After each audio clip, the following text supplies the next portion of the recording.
This is the Iowa Weather Report for Sunday, September the 30th, 2012. Now it's time for our first look at the 0Z GFS Model Run.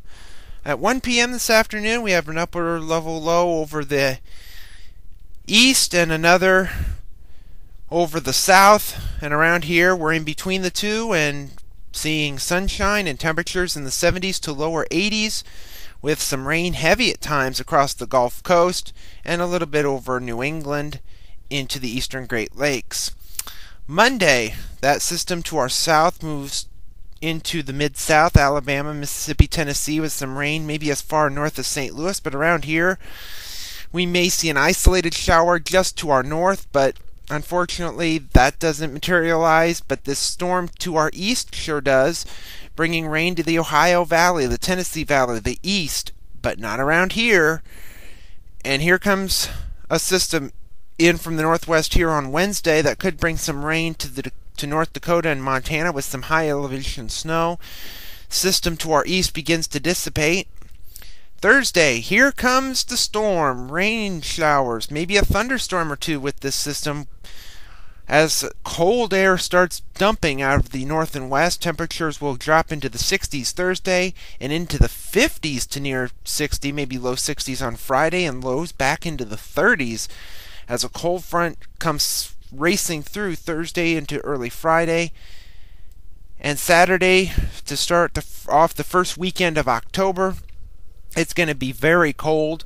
Will be sunny or mostly sunny with highs in the 50s to lower 60s with some sunny skies.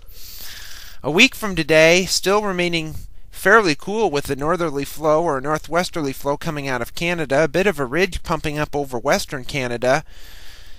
And with that, cold air continues to come in. Temperatures in the 30s for lows and only coming up into around 60 for highs.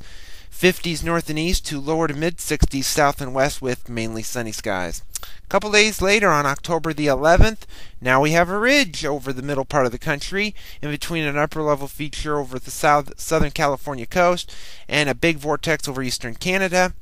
And in between the two, it looks fairly dry. There could be an isolated shower just to our south, but temperatures will be much warmer than the 50s and 60s next weekend, maybe 70s at that time. And at the end of the forecast, however, on the 15th, this is not warm weather. A pretty big trough and disturbance moving through the middle part of the country, and this is going to bring some cold air down. Some showers, maybe a thunderstorm, and behind it some cold rain and clouds and temperatures in the 50s possibly. We'll see on future runs. Last night, the satellite image showed some clouds with the showers and a few thunderstorms in the southern plains and into the south.